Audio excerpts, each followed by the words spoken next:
Teman-teman, pernah nggak kalian melihat orang, kalian berpikir dia itu baik, tapi ada sesuatu yang berbicara di hati kalian, ternyata orang ini nggak bener, ada yang salah sama orang ini, ada something wrong sama orang ini. Tapi orang ini cover dirinya sedemikian sempurna sehingga bahkan orang siapapun melihat akan keliru karena ternyata mereka menilai orang ini baik banget. Pernah nggak gitu teman-teman? Nah, saya itu pernah mengalaminya. Jadi kita dulu pernah buka suatu tempat dan di sana itu ada seseorang yang datang. Lalu dia dengan bangganya dia berkata, nanti aku akan panggil manajer aku untuk sponsor 1 ekor gitu. Lalu dia menceritakan bahwa dia anak yang ditinggalkan orang tuanya, lalu dia berjuang untuk adik-adiknya, lalu dia bilang dia melayani dengan hebat, dia wah lain-lainnya gitu lah kan.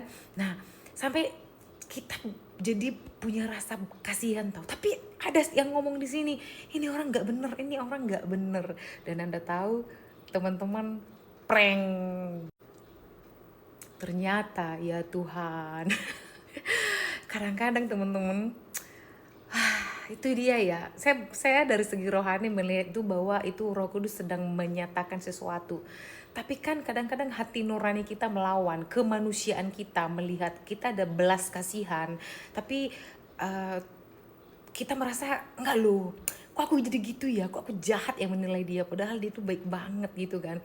Nah teman-teman, ternyata apa yang terjadi adalah dia punya hutang yang banyak dengan banyak orang dan dia menipu orang, bahkan berperilaku sangat baik dengan semua orang, tapi dia minjem. Bayangin sampai dijadiin Eda online. Tahu Eda online masih gini, oke nanti kamu mau ya sama itokku ya.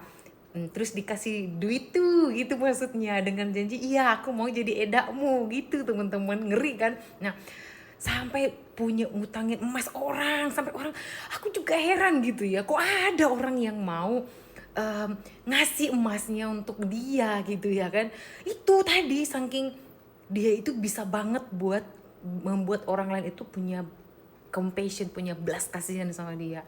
Tapi dia motivasinya memperalat orang dan ngeri. Aku juga pertama kali ketemu dengan orang yang kayak gitu, mengerikan.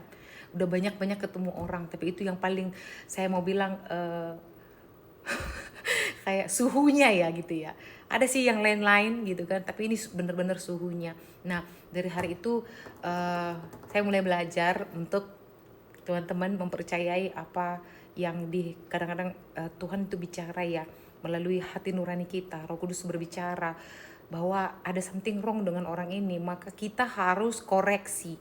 Jangan cepet-cepet menilai berdasarkan perasaan kita pada saat itu. Jadi kalau kalian pernah mengalaminya, komen di kolom komentar. Siapa yang pernah mengalaminya? Ada nggak yang ketemu yang mungkin ada yang paling suhu, ada yang ketemu seperti itu teman-teman?